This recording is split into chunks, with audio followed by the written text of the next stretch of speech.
ବେତନଟୀରେ ଆଳୁ କିଲୋ 8 ଟଙ୍କା। ବସ୍ତା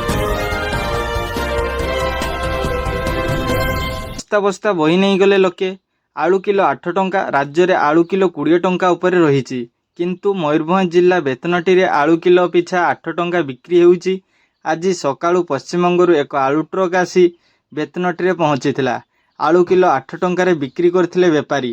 ବସ୍ତା ପିଛା ମାତ୍ର 400 ଟଙ୍କାରେ ବିକ୍ରି ହେଉଥିଲା। ଆଉ ସଙ୍ଗେ ସଙ୍ଗେ ଆଳୁ ବସ୍ତା କିଣିବା ପାଇଁ ଖବର ବ୍ୟାପିଗଲା। ଭିଡ଼ ଏତେ ଅସମ୍ଭାଳ ହୋଇଗଲା ଯେ ରାସ୍ତା ମଧ୍ୟ ଜାମ୍ ହୋଇଗଲା। ଲୋକେ ମମତା ଦିଦି ଆଳୁ ପଠାଇଛନ୍ତି କହି ଖୁସିରେ ବସ୍ତା ବସ୍ତା ଆଳୁ ବୋହି ନେଇ ଯାଇଥିଲେ।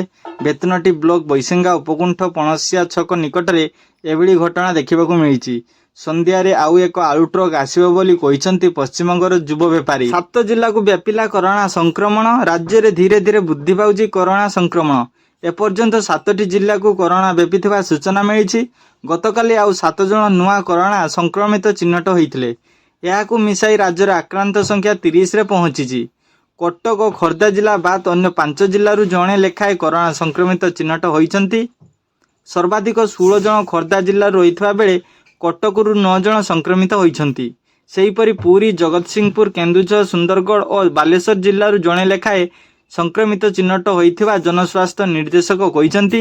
ତେବେ ବର୍ତ୍ତମାନ ସୁଦ୍ଧା କେହି ଗୁରୁତର ନାହାନ୍ତି। ସ୍ଥିତି ନିୟନ୍ତ୍ରଣାଧୀନ ରହିଛି। ଚିହ୍ନଟ ହୋଇଥିବା ସଂକ୍ରମିତଙ୍କ ମଧ୍ୟରୁ 7 ଜଣ ସୁସ୍ଥ ହୋଇ ସାରିଥିବା ବେଳେ 23 ଜଣ ଆକ୍ରାନ୍ତ ଚିକିତ୍ସିତ ହେଉଛନ୍ତି ବୋଲି ସୂଚନା ଦେଇଛନ୍ତି ଜନସ୍ୱାସ୍ଥ୍ୟ ନିର୍ଦ୍ଦେଶକ।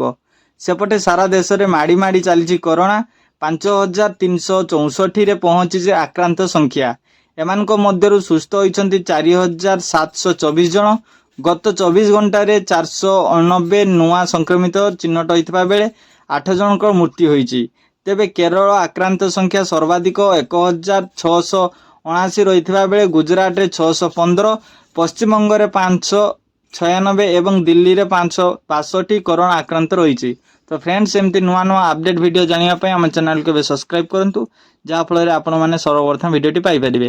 ତ ଫ୍ରେଣ୍ଡସ୍, ଏହି ଭିଡ଼ିଓଟାକୁ ହ୍ୱାଟ୍ସଆପ୍, ଫେସବୁକ୍, ଟ୍ୱିଟର ମାଧ୍ୟମରେ ସେୟାର କରନ୍ତୁ।